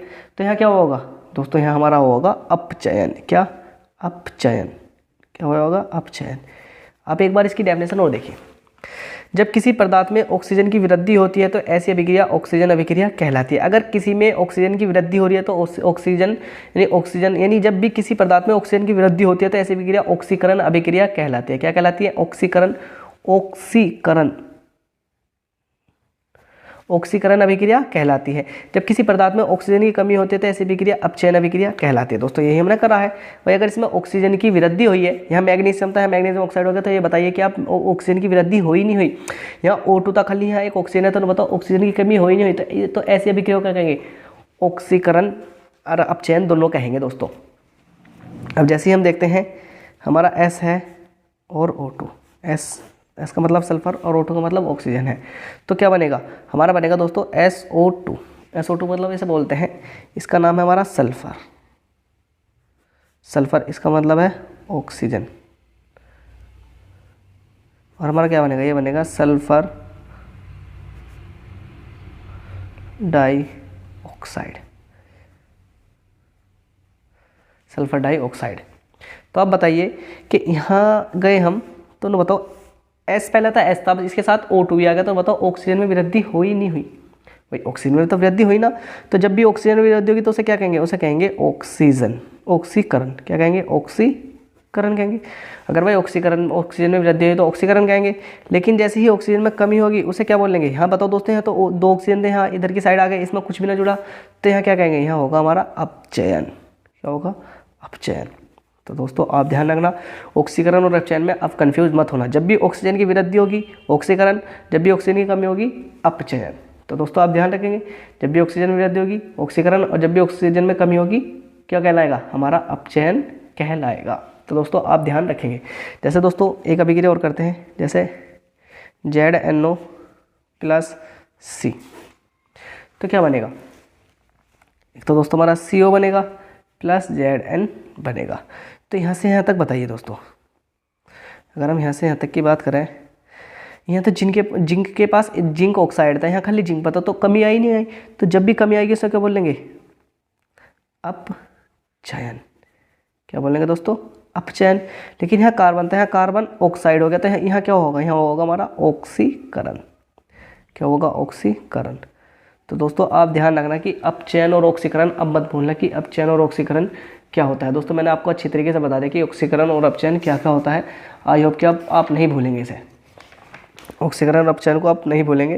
तो दोस्तों ध्यान रखना, जब भी ऑक्सीजन जुड़ता है, जैसे कार्बन था खाली कार्बन ऑक्साइड हो गया, कार्बन मोनोऑक्साइड हुआ तो ऑक्सीजन जुड़ा नहीं जुड़ा तो ऑक्सीकरण होगा।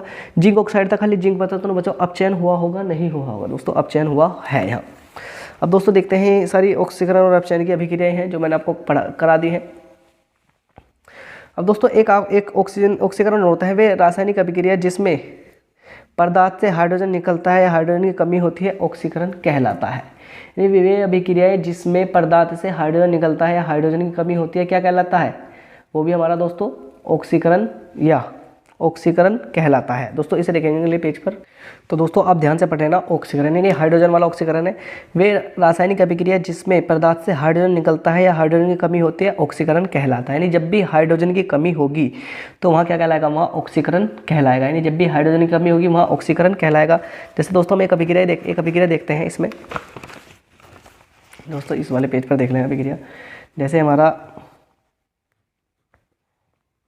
NaH को बोलते हैं दोस्तों सोडियम हाइड्राइड, सोडियम हाइड्रोजन बोलते हैं। तो दोस्तों जब भी इसकी अभिक्रिया होगी तो क्या होगा, ये होगा हमारा दोस्तों 2Na + H2 में टूटेगा, 2Na + H2 में टूटेगा। तो दोस्तों यहाँ Na 2 है, यहाँ हाइड्रोजन भी 2 है, यहाँ Na भी एक है हाइड्रोजन, तो यहाँ 2 लगा देंगे। तो दोस्तों आप मुझे बताइए कि यहाँ हाइड्रोजन की कमी हुई नहीं है, तो हाइड्रोजन एक था, यहाँ हाइड्रोजन एक में ना, तो हाइड्रोजन की कमी होगी तो क्या कहलाएगी, इसे बोलते हैं ऑक्सीकरण। क्या बोलते हैं, इसे बोलते हैं ऑक्सीकरण। तो जब भी हाइड्रोजन की कमी होगी उसे क्या बोलते हैं, उसे बोलते हैं ऑक्सीकरण। हाइड्रोजन की कमी हुई उसे बोलते हैं ऑक्सीकरण। तो दोस्तों आप ध्यान रखेंगे, जब भी हाइड्रोजन की कमी होगी उसे क्या बोलते हैं, ऑक्सीकरण। अब दोस्तों इसी क्रम में एक और अभिक्रियाएं हैं, आप इसको अभिक्रियाओं को ध्यान देंगे, साथ के साथ भी वही पूरी हो जाएगी। जैसे दोस्तों हमारी है अपचयन। अपचयन यानी वे रासायनिक अभिक्रिया जिनके पदार्थ में हाइड्रोजन का योग होता है या वृद्धि होती है, अपचयन कहलाते हैं। बिल्कुल सेम टू सेम है दोस्तों, जब भी हाइड्रोजन की कमी होगी ऑक्सीकरण, जब भी हाइड्रोजन की वृद्धि होगी उसे क्या बोलेंगे, उसे बोलेंगे हम अपचयन। हाइड्रोजन की कमी होगी ऑक्सीकरण और हाइड्रोजन की वृद्धि होगी उसमें क्या लेंगे, अपचयन। यानी जो उनसी अभिक्रिया हम पढ़ गए हैं उसका उल्टा है। जैसे दोस्तों मैं आपको एक अभिक्रिया कराऊँ, जैसे Ca+H2, तो CaH2 बना, तो दोस्तों CaH2 जुड़ा, तो दोस्तों क्या बनेगा, यानी CaH2 हमारा बनेगा। तो दोस्तों बताओ हाइड्रोजन की वृद्धि हुई नहीं हुई, भाई हाइड्रोजन की वृद्धि हुई होगी तो क्या हुआ, यह हमारा अपचयन। क्या हुआ दोस्तों, अपचयन। तो आपको ध्यान रखना है कि ऑक्सीकरण और अपचयन क्या होता है। ऑक्सीकरण अपचयन आप ध्यान रखना कि जब भी हाइड्रोजन की वृद्धि होगी ऑक्सीकरण अपचयन कहलाएगा, और जब भी हाइड्रोजन की कमी होगी तो क्या कहलाएगा, अपचयन कहलाएगा। तो दोस्तों ध्यान रखना, अगर हम बात करते हैं ऑक्सीजन की कमी, यानी ऑक्सीजन की कमी और ऑक्सीजन की वृद्धि, अगर दोस्तों ऑक्सीजन की वृद्धि हुई होगी तो ऑक्सीकरण, क्या बोलते हैं उसे बोलते हैं ऑक्सीकरण, और ऑक्सीजन की कमी तो उसे क्या बोलते हैं, अपचयन। इस तरह से दोस्तों हाइड्रोजन की कमी, अगर दोस्तों हाइड्रोजन की कमी होगी तो उसे क्या बोलेंगे, उसे बोलेंगे ऑक्सीकरण। दोस्तों तीनों पॉइंट नोट करके लिखे हैं ना, उसे क्या बोलते हैं, ऑक्सीकरण। और अगर हाइड्रोजन की वृद्धि होगी तो उसे क्या बोलेंगे, उसे बोलेंगे अपचयन। दोस्तों आप ये तीनों पॉइंट याद करके जरूर रखना कि ऑक्सीजन की कमी अपचयन, ऑक्सीजन की वृद्धि ऑक्सीकरण, हाइड्रोजन की कमी ऑक्सीकरण, हाइड्रोजन की वृद्धि अपचयन कहलाता है। अब दोस्तों एक यानी ऑक्सीकरण व अपचयन के बारे में एक बहुत इंपॉर्टेंट और है, हम इसे और देख लेंगे कि ऑक्सीकरण और अपचयन क्या होता है। यानी ऑक्सीजन का जुड़ना या यानी ऑक्सीकरण और अपचयन में यानी अंतर है थोड़ा सा। यानी ऑक्सीजन का जुड़ना या वृद्धि होना ऑक्सीकरण या अपचयन यानी ऑक्सीकरण कहलाता है। दोस्तों ये अपचयन तो गलत लिख दिया मैंने। तो दोस्तों आप ध्यान रखना कि ऑक्सीजन का जुड़ना या वृद्धि होना ऑक्सीकरण अभिक्रिया कहलाता है।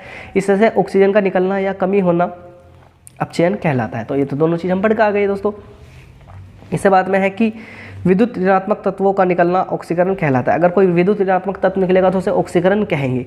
इस तरह से विद्युत धनात्मक तत्वों का निकलना अपचयन कहलाता है। अगर विद्युत ऋणात्मक तत्व निकलेंगे या विद्युत धनात्मक तत्व निकलेंगे अपचयन कहेंगे। हाइड्रोजन का निकलना या कमी होना ऑक्सीकरण कहलाता है। अभी हमने दोस्तों यहाँ करा ना, हाइड्रोजन की कमी होना ऑक्सीकरण कहलाता है। इस तरह से हाइड्रोजन का जुड़ना या वृद्धि होना अपचयन कहलाता है। हाइड्रोजन के वृद्धि होना अपचयन कहलाता है। दोस्तों इसके बाद की जो अभिक्रियाएं हैं, जैसे द्विविस्थापन अभिक्रिया होगी, रेडॉक्स अभिक्रिया होगी, या उष्माक्षेपी अभिक्रिया होगी, उष्माशोषी अभिक्रिया, संचारण, विकट गतिता। दोस्तों 3-4 टॉपिक और हैं, तो इसमें हमारी एक क्लास और लगेगी दोस्तों, उन्हें हम करेंगे अगली क्लास में। तो दोस्तों आई होप कि आपको हमारा ये जो आज का चैप्टर है यानी समझ में आया होगा। तो दोस्तों अगर आपको हमारा चैप्टर अच्छा लगा हो तो चैनल को जरूर सब्सक्राइब कर देना और बेल आइकन को भी दबा देना।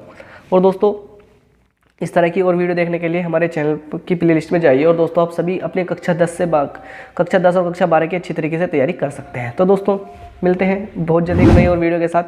दोस्तों आज हम पढ़ेंगे रेडॉक्स अभिक्रिया, यानी जो हमारा पहला वाला चैप्टर था दोस्तों रासायनिक अभिक्रिया एवं समीकरण, उसमें हमारा ये तीसरा पार्ट होगा उसका। और इसमें हम पढ़ेंगे आज रेडॉक्स अभिक्रियाएं और उष्माक्षेपी अभिक्रियाएं, उष्माशोषी अभिक्रियाएं। दोस्तों आज इनके बारे में पढ़ेंगे। तो दोस्तों सबसे पहले देखते हैं रेडॉक्स अभिक्रियाएं क्या होती है। देखो दोस्तों वह रासायनिक अभिक्रिया जिसमें एक अभिकारक का, यानी वह रासायनिक अभिक्रिया जिसमें एक अभिकारक का, तो ध्यान रखना वह रासायनिक अभिक्रिया जिसमें एक अभिकारक का, दोस्तों इधर देखेंगे क्या लिखा है, एक अभिकारक का ऑक्सीकरण, वह रासायनिक अभिक्रिया जिसमें एक अभिकारक का ऑक्सीकरण और दूसरे अभिकारक का अपचयन होता है। इस अभिक्रिया को रेडॉक्स या अपचयन अभिक्रिया कहते हैं। दोस्तों आप समझेंगे क्या करा, देखो यहाँ समझेंगे। सपोज करो रेडॉक्स अभिक्रिया में हमारा एक उदाहरण ले लीजिए दोस्तों, जैसे कॉपर ऑक्साइड का उदाहरण है। जैसे copper oxide plus hydrogen plus H2 है दोस्तों, तो क्या होगा। तो दोस्तों देखिए यहाँ इसमें एक नया उत्पाद बनना, एक तो बनेगा CuO और प्लस का H2O, Cu प्लस H2O बनना। अब बैलेंस करके देखिए, कॉपर एक है, कॉपर एक है, ऑक्सीजन एक है, ऑक्सीजन एक है, हाइड्रोजन 2 है, बैलेंस है बिल्कुल। तो बताओ यहाँ से यहाँ तक, सॉरी यहाँ आएगा दोस्तों, वहाँ नहीं जाने का। तो बताओ यहाँ से यहाँ तक ऑक्सीजन में कमी हुई है वृद्धि हुई? दोस्तों ऑक्सीजन में कमी हुई है।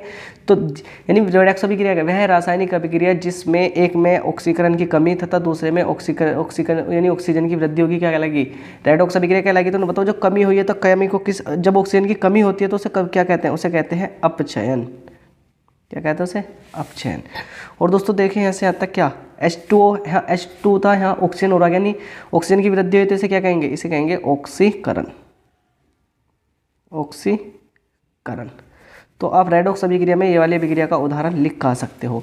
यानी सीधी सी बात है, यहाँ लिखा हुआ है दोस्तों बड़े बड़े अक्षरों में कि वह रासायनिक अभिक्रिया जिसमें एक अभिकारक का तो ऑक्सीकरण, एक अभिकारक का ऑक्सीकरण होता है और दूसरे अभिकारक का अपचयन, एक का ऑक्सीकरण तथा दूसरे का अपचयन होता है, तो इस अभिक्रिया को रेडॉक्स अभिक्रिया कहते हैं। इस अभिक्रिया को रेडॉक्स अभिक्रिया कहते हैं। तो जैसे इसमें हमने देखा कि एक का ऑक्सीकरण, ऑक्सीकरण का मतलब ऑक्सीजन जुड़ रहा है इसमें, यानी सॉरी ऑक्सीजन जुड़ रहा है, और दूसरा अपचयन, ऑक्सीजन की कमी हुई है तो अपचयन कहलाता है। ये मैंने आपको यानी ऑक्सीकरण अपचयन यानी इससे पिछले पार्ट में पढ़ा दिए हैं। अगर आपको वे वीडियो देखनी है तो आप डिस्क्रिप्शन में भी जाकर देख सकते हैं, और दोस्तों आप चैनल यानी यूट्यूब पे सर्च भी कर सकते हैं।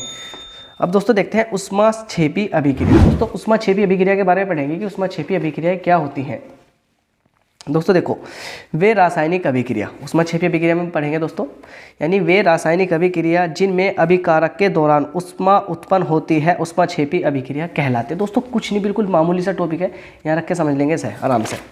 दोस्तों जैसे हमने देखा क्या कह रहा, उसमें कही है कि वे रासायनिक अभिक्रिया जिनमें अभिकारक के अभिक्रिया के दौरान वे रासायनिक अभिक्रिया जिनमें अभिक्रिया के दौरान ऊष्मा उत्पन्न होती है ऊष्माक्षेपी अभिक्रिया कहलाती है। जैसे दोस्तों हमारा एक उदाहरण है, आपको दिख भी रहा होगा, यानी CH4 यानी मेथेन है, और दोस्तों इसकी अभिक्रिया हमने O2, दोस्तों इसे मेथेन बोलेंगे।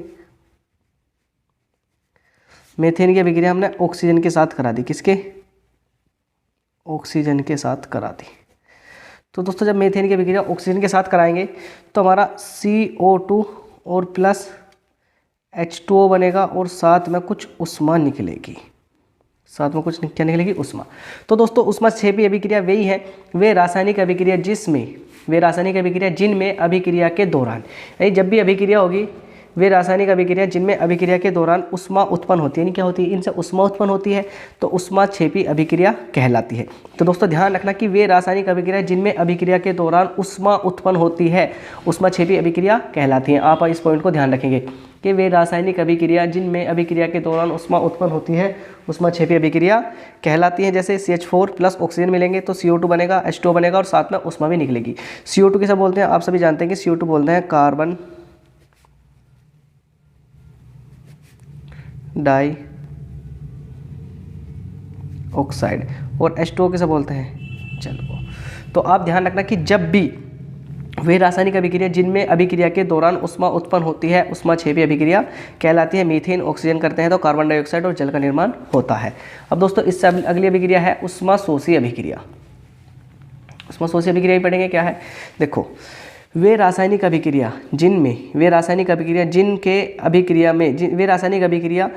अभिक्रिया में कुछ ऊष्मा का प्रयोग होता है ऊष्माशोषी अभिक्रिया कहलाती है। अगर दोस्तों ऊष्माक्षेपी का मतलब ऊष्मा छोड़ेंगी, और ऊष्माशोषी का मतलब ऊष्मा ग्रहण करेंगी। जब वे अभिक्रिया करेंगे तो ऊष्मा ग्रहण करेंगी। जैसे दोस्तों यहाँ उदाहरण है ऊष्माक्षेपी का, दोस्तों जैसे HGO का मतलब है दोस्तों मर्क्यूरिक ऑक्साइड। इसे क्या बोलते हैं? इसे बोलते हैं मर्क्यूरिक ऑक्साइड में अगर हमें ऊष्मा दे देंगे तो इसकी अभिक्रिया हो जाएगी, और किस में टूट जाएगा? ये टूट जाएगा हमारा एक तो Hg में और एक ऑक्सीजन में। Hg में और एक ऑक्सीजन में। दोस्तों ऐसा बैलेंस कर लेंगे। Hg यहाँ कितना? एक, यहाँ Hg एक है, यहाँ ऑक्सीजन एक है, यहाँ 2 है, तो दोस्तों यहाँ 2 लगाएंगे तो यहाँ Hg भी 2 हो जाएगा, तो यहाँ से भी Hg को भी बैलेंस करना पड़ेगा। Hg दोस्तों मरकरी का सूत्र होता है जिसे हम बोलते हैं पारा, और O2 किसका सूत्र होता है? O2 होता है हमारा ऑक्सीजन। और 2 होता है हमारा ऑक्सीजन। तो दोस्तों ध्यान रखना कि उष्माशोषी और अभिक्रिया वे रासायनिक अभिक्रिया जिसमें अभिक्रिया के दौरान कुछ उष्मा का प्रयोग होता है। यानी देखो, अगर अभिक्रिया करानी है तो हमें कुछ उष्मा की आवश्यकता पड़ रही नहीं पड़ती दोस्तों। अगर हमें अभिक्रिया करानी है तो कुछ उष्मा की आवश्यकता पड़ेगी, तो इसे ही उष्माशोषी अभिक्रिया कहते हैं। और अगर उष्मा निकलती है तो क्या कहते हैं, उष्माक्षेपी अभिक्रिया कहते हैं। और अगर उष्मा ले रहा है तो उष्माशोषी अभिक्रिया कहते हैं। तो दोस्तों आई होप कि आपको दोनों अभिक्रिया समझ में आ गई होगी। अब देखते हैं दोस्तों संचारण, बहुत इंपॉर्टेंट टॉपिक है दोस्तों, अब बोर्ड परीक्षा में पूछे जाने वाला टॉपिक है, तो आप संचारण को ध्यान रखेंगे। संचारण क्या होता है दोस्तों, देखिए, वह प्रक्रिया जिसमें कोई धातु अपने आसपास अम्लों की आर्द्रता के संपर्क में आकर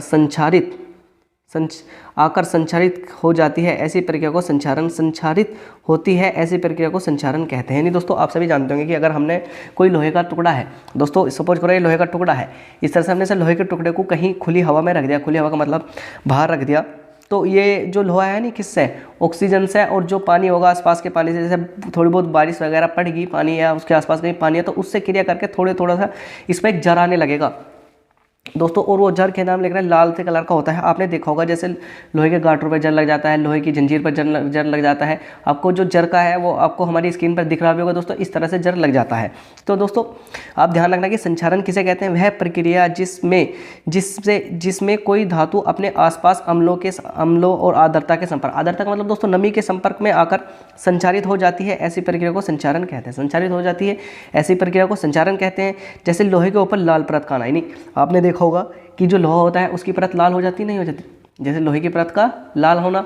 और उसके बाद में दोस्तों हमारा दे रखा जैसे चांदी की परत पर चांदी की ऊपरी काली परत का आना, यानी चांदी के ऊपर कैसी काली परत आ जाएगी। तो अगर आपसे पूछा लगा कि लोहे के ऊपर कैसी आएगी, लोहे के ऊपर तो आ जाएगी लाल परत, कह रहा है ना कि लोहे के ऊपर लाल परत का आना, चांदी के ऊपर काली परत का आना तथा तांबे के ऊपर हरी परत का आना। तो ध्यान रखना, तांबे के ऊपर हरी परत का आना संचारण के उदाहरण है।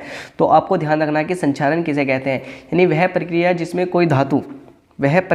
कोई धातु अपने आसपास अम्लों के आर्द्रता के संपर्क में आकर संचारित का मतलब है दोस्तों धीरे धीरे नष्ट होने लगती है, ऐसी प्रक्रिया को संचारण कहते हैं। जैसे लोहे के ऊपर लाल परत का आना, चांदी के ऊपर काली परत का आना, तांबे के ऊपर हरी परत का आना, सभी संचारण के उदाहरण है दोस्तों। आई होप कि आपके सारे उदाहरण समझ में आए होंगे। अब दोस्तों चलते हैं अगले पेज पर, देखेंगे कि और अगले क्या है। दोस्तों यहाँ दे रखा है कि संचारण से बचने के लिए धातु पर पेंट कर दिया जाता है। नहीं, आपने देखा होगा कि जो संचारण होता है, अगर हमें जर से बचना है तो हम उस पर धातु पर क्या पेंट चढ़ा देंगे ना। आपने देखा होगा कि जैसी आपके पास कोई लोहे का गाटर है, आप अगर उसे बचाना है, संचारण से बचाना, तो उस पर हम उसे एक यानी पेंट कर देते हैं। तो दोस्तों संचारण से बचाने के लिए धातु पर पेंट कर दिया जाता है, ये इंपॉर्टेंट पॉइंट है, आप इसे नोट कर लेना। अब दोस्तों देखते हैं विकट गंधिता। विकट गंधिता क्या होती है, बहुत इंपॉर्टेंट टॉपिक है, यानी पेपर में आने वाला ही टॉपिक है दोस्तों। सारे मैं हेडिंग में लगा हूँ जो आपके पेपर के लिए बहुत ही इंपॉर्टेंट है। और दोस्तों आज के आपके चैप्टर का जो है ना ये लास्ट टॉपिक है। तो वह प्रक्रिया जिसमें वसायुक्त तेलों का ऑक्सीकृत होता है, यानी वह प्रक्रिया जिसमें वसायुक्त तेलों का ऑक्सीकृत होता है, ऐसी प्रक्रिया को विकट गंधिता कहते हैं। यानी वह प्रक्रिया जिसमें वसायुक्त तेलों का ऑक्सीकृत होता है, ऐसी प्रक्रिया को विकट गंधिता कहते हैं। विकट गंधिता का मतलब दोस्तों जैसे सब्जियों का खराब हो जाना, जैसे अगर सपोज करो हमने अब शाम के टाइम कुछ खाना बनाया, तो दोस्तों सुबह तक अगर उसे हम ऐसी धूल यानी ऑक्सीजन की उपस्थिति में रख देंगे नहीं खुला हुआ, तो दोस्तों वो ऑक्सीजन से अभिक्रिया करके खराब हो जाएगा। तो दोस्तों वह प्रक्रिया जिसमें वसायुक्त तेलों का ऑक्सीकरण होता है, ऐसी प्रक्रिया को विकट गंधिता कहते हैं। तो आपको ध्यान रखना कि विकट गंधिता क्या होती है, वह प्रक्रिया जिसमें वसायुक्त तेलों का ऑक्सीकरण होता है, ऐसी प्रक्रिया को विकट गंधिता कहते हैं। आप इसको हेडिंग को ध्यान रखना जरूर। जैसे विकट गंधिता हो जाने के कारण स्वाद और गंध बदल जाती है। अगर आपकी सब्जी खराब हो जाएगी तो उसका स्वाद भी यानी स्वाद जैसे पहले ताज़ी सब्जी का टेस्ट था ऐसा टेस्ट नहीं रहेगा, और दूसरे के बाद यानी दूसरा की उसकी गंध भी बदल जाएगी। यानी उसमें से जो स्मेल थी पहले तो बहुत अच्छी खुशबू आ रही थी, लेकिन अब थोड़ी देर बाद जैसी वो खराब होगी कैसी उसमें से गंदी स्मेल आने लगेगी। तो विकट गंधिता आप समझ गए होंगे। नोट दोस्तों, एक क्वेश्चन पूछ लिया जाता है, नोट करके इसे लिख लेना। जैसे चिप्स की थैली में, आप सभी चिप्स खाते हैं, चिप्स की थैली में से ऑक्सीजन गैस निकालकर नाइट्रोजन गैस भर देते हैं। इसका यह कारण है कि ऑक्सीजन चिप्स से अभिक्रिया कर उन्हें खराब कर देता है। वो बिल्कुल दोस्तों सिंपल सा लॉजिक है। अगर आप देखते होंगे कि जैसे चिप्स हैं दोस्तों, चिप्स आज बने फैक्ट्री में और आज के बाद यानी लगभग हमारे पास तो 1 महीने बाद आएंगे, 2 महीने बाद आएंगे, लगभग सालों साल भी आता है, क्योंकि दोस्तों पैकेटों में पैक होकर डिब्बों में पैक होकर रख दिए जाते हैं। अब जैसे किसी का ऑर्डर आया वो दुकानों पर सप्लाई हो जाएंगे। तो दोस्तों क्या होगा, अगर उसमें हमें पता है कि अगर ऑक्सीजन होगा तो ऑक्सीजन क्या करेगा, जो उसमें तेल वगैरह है ना, क्योंकि चिप्स तेल में हो जाते हैं, तो वो ऑक्सीजन गैस निकल के नहीं तो ऑक्सीजन है नहीं, उनसे क्या करेगी, अभिक्रिया कर लेगी जो तेल से होगा। क्योंकि दोस्तों अगर हम यही खाना अगर ऐसी ऑक्सीजन में रख देंगे तो वो जब भी खराब हो जाएगा। तो ये भी तो ऐसी है, यानी एक तरह से बना हुआ ही तो है ये। तो दोस्तों ये भी उसी ऑक्सीजन की वजह से खराब हो जाएगा। तो चिप्स की थैली में से ऑक्सीजन गैस निकालकर नाइट्रोजन गैस भर देते हैं। इसका यह कारण है कि जैसी चिप्स है, चिप्स की थैली में से ऑक्सीजन गैस निकालेंगे तो उसमें नाइट्रोजन गैस भर देंगे। तो नाइट्रोजन गैस से तो सब्जी को या किसी भी तरह कोई भी नुकसान नहीं है। तो वे चाहे चिप्स आप 1 महीने बाद, 1 साल बाद, यानी जब तक भी उनकी एक्सपायरी है, जब तक हम उन्हें खा सकते हैं अगर उसमें नाइट्रोजन गैस भरी है। तो ये था चिप्स की थैली में से ऑक्सीजन गैस निकालकर नाइट्रोजन गैस भर देते हैं। इसका यह कारण है कि ऑक्सीजन चिप्स से अभिक्रिया करके खराब कर देता है। आपको ये पॉइंट बिल्कुल ध्यान रखना है कि ऑक्सीजन चिप्स से अभिक्रिया करके उन्हें खराब कर देता है। तो दोस्तों जो हमारा ये चैप्टर था रासायनिक अभिक्रियाएं और समीकरण, दोस्तों ये पूरा चैप्टर हो गया हमारा खत्म। क्या होगा दोस्तों, ये पूरा चैप्टर हो गया हमारा खत्म। तो दोस्तों आई होप कि आपको चैप्टर अच्छा लगा होगा। तो दोस्तों अगर आपको चैप्टर अच्छा लगा हो तो चैनल को जरूर सब्सक्राइब कर देना और बेल आइकन को दबा देना। और दोस्तों इस तरह की और वीडियो देखने के लिए आज ही हमारे चैनल की प्लेलिस्ट में जाइए। और दोस्तों आप 10वीं में अगर अच्छे नंबर लाना चाहते हैं, दोस्तों अगर आप 10वीं में अपने 70 से 80% नंबर लाना चाहते हैं तो दोस्तों बस रोज़ की रोज़ इन वीडियो को फॉलो करना शुरू कर दीजिए। दोस्तों रोज़ की रोज़ आपको चैप्टर की वीडियो मिलती रहेगी और आपका सिलेबस पूर्ण भी हो जाएगा। तो दोस्तों उम्मीद करता हूँ कि आपको वीडियो अच्छी लगी होगी। दोस्तों अगर आपको वीडियो अच्छी लगी हो तो चैनल को जरूर सब्सक्राइब कर देना और बेल आइकन को भी दबा देना। तो दोस्तों मिलते हैं जल्दी से एक और नई चैप्टर के साथ। तब तक वीडियो देखने के लिए आप सभी दोस्तों का दिल से धन्यवाद।